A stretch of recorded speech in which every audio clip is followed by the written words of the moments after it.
Patient और बढ़ेंगे, load और बढ़ेंगे।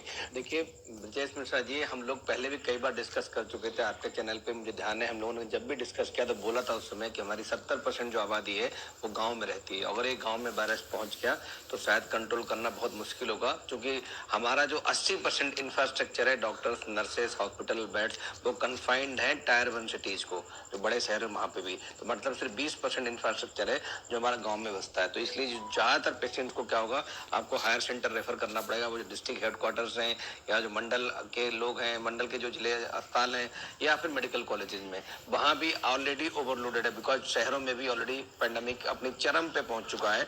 और वो अस्पताल में बेड नहीं है, ऑक्सीजन नहीं है, कंज्यूमर्स नहीं है, बहुत सारी चीजें नहीं, दिक्कतें नहीं। और अभी एक दिक्कत और आएगी मोस्ट प्रॉब्ली, जो लग रहा है, बिकॉज जब गांव में फैलेगा, पेशेंट और बढ़ेंगे, लोड और बढ़ेंगे, डॉक्टर्स पॉजिटिव हो रहे हैं, नर्सेस पॉजिटिव हो रही हैं, स्टाफ पॉजिटिव हो रहा है, तो कहीं ना कहीं डॉक्टर्स और पैरामेडिकल स्टाफ की कमी आने वाली है। तो मैं फिर आपके उस चैनल के माध्यम से रिक्वेस्ट करूंगा कि सरकार को चाहिए इस पहलू पे भी गंभीरता से सोचे कि कैसे हम अगले 6 महीने में, कि बिकॉज ये पैंडेमिक अगले 6 महीने तक चलेगा, किसी ना किसी जिले में कहीं कम होगा, कहीं ज्यादा होगा, कहीं केसेस बढ़ेंगे, कहीं घटेंगे, बट ओवरऑल पूरे स्टेट की बात करें, हमारा उत्तर प्रदेश बहुत बड़ा प्रदेश है, कई सारे देश इसके बराबर नहीं है। तो इसलिए इस प्रदेश में लंबे समय तक कोविड का प्रकोप चलता रहेगा, तो उस समय हम मैन पावर कैसे मैनेज करेंगे, स्पेशली जो इसमें डॉक्टर, अगर गांवों में हमारी प्राथमिक स्वास्थ्य प्रणाली मजबूत होती तो हम शायद गांव में इस वायरस को नियंत्रित करने में कामयाब होते।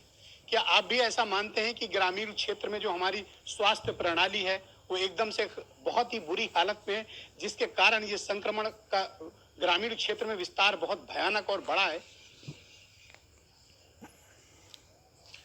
बिल्कुल। एक ये तो, इससे पहले मैं एक चीज और बोलूंगा, कहीं ना कहीं हमारी तरफ से भी कमी रही है कि जो हम लोगों ने, जो जनता ने कोविड अप्रोप्रिएट बिहेवियर का पालन नहीं करा, और जनता के जो रोल मॉडल थे, जो राजनीतिक नेतागण थे, चाहे बुद्धिजीवी थे, उन लोगों ने धज्जियां उड़ाई, चाहे वो चुनाव कराने हो, चाहे कुंभ कराना हो, चाहे धरना प्रदर्शन हो, चाहे किसानों का प्रदर्शन हो, स्कूल कॉलेज खुल रहे, सारी चीजें खुल गई, मॉल, थिएटर, पब, रेस्टोरेंट।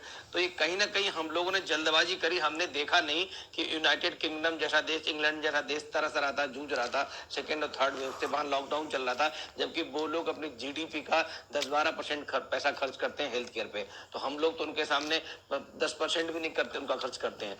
तो इसलिए हमें कहीं ना कहीं उनसे सबक लेना चाहिए था, वो हमने डिले कर दिया। और जो रोल मॉडल थे, जो लोग थे, जो ऊपर से चीजें कंट्रोल होती हैं, ऊपर से जो मैसेज जाता चाहिए था, चाहे वो सरकार लेवल पे था, चाहे प्रतिपक्ष लेवल पे था, या हमारे उस ब्यूरोक्रेट्स थे, या जो भी लोग थे, सब लोग कहीं ना, इवन डॉक्टर्स, हम लोग सब लोग रिस्पॉन्सिबल थे कि मैं किसी एक पार्टी के लिए नहीं कहना चाहता, गाइडलाइंस बनाई थी, लेकिन भारत के राजनेता इस देश की जनता को भेड़ और बकरियों की तरह व्यवहार करते हैं। वो डंडे से हाँकते हैं, सत्ता से हाँकते हैं, विपक्ष से हाँकते हैं, और कीड़े मकोड़ों जैसा व्यवहार भारत की जनता के साथ यहाँ के राजनेता करते हैं। और कोई एक पार्टी नहीं, इसमें समस्त राजनीतिक दल शामिल है। शायद ये कारण बर्बादी का खुद भी जनता है। बिल्कुल सही करें, जिसको हरीश जी भी कोस रहे हैं कि सरकार को मत कहो, जनता को कहो। ठीक है, जनता ही जिम्मेदार अगर है तो भुगत भी तो वही रही है। सरकार से सवाल मत करिए। ऑक्सीजन नहीं है, सरकार से सवाल नहीं। दवा इंजेक्शन नहीं, सरकार से सवाल नहीं। हर चीज के लिए बस जनता ही जिम्मेदार मानी जाए, आलोचना मत करिए। अब आप मुझे बताइए कि ये वायरस कब तक रहने वाला है? नहीं, वायरस तो भी लंबा रहेगा। वायरस को हमें कंट्रोल करना है, खत्म तो नहीं हो रहा वायरस, सिर्फ कंट्रोल करना है, और थर्ड वेव ना आए उसका बचाव करना है। क्योंकि अगर कम भी होगा तो दोबारा कुछ लोग बच जाएंगे, 20-25% लोग जिनको इन्फेक्शन नहीं होगा, वो एक अलग से कोहार्ट बन जाएगा, और फिर दोबारा थर्ड वेव आएगी, या जिनकी एंटीबॉडीज बीन ऑफ हो जाएंगी। तो इसलिए अगले 6-8 महीने में हमें चाहिए कि अपनी आबादी का, उत्तर प्रदेश की आबादी का 70% लोगों को हम वैक्सीनेशन करें। इसका एक ही उपाय है, उसके अलावा कोई उपाय नहीं कंट्रोल करने का पैंडेमिक। एक मिनट, आपने एक इम्पोर्टेंट बात कही, प्रिकॉशन आपने एक इम्पोर्टेंट बात कही, क्या तीसरी लहर की भी संभावना है?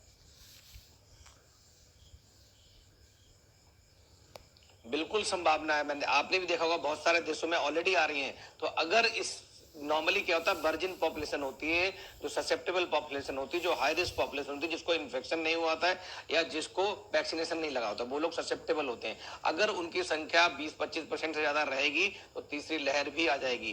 करंटली जो हमने सीरो कन्वर्जन देखा था पिछली स्टडीज में, जो बड़े शहर थे जहां में बहुत बड़ा पेंडेमिक आया था, वहां भी 50% के आसपास, मैक्सिमम 40 से 50% सीरो कन्वर्जन था। तो वहां पे भी सेकेंड लहर आई, आपने देखा, दिल्ली हो, चेन्नई हो, मुंबई हो, यहाँ पे 40% तक सीरो कन्वर्जन था, उसके बावजूद भी सेकेंड सेकंड लहर आई तो उसके बाद अब जो दोबारा इन्फेक्शन हुआ हो सकता है उसे 70-80% तक जीरो कन्वर्जन हो गया होगा। तो 20-25% लोग तो गांव में तो बहुत बचे ही चिंता बच ही वाली जाएंगे, बात। बिकॉज गांव में तो अब ये तो दूसरी पहुंचा है। लहर में हमारी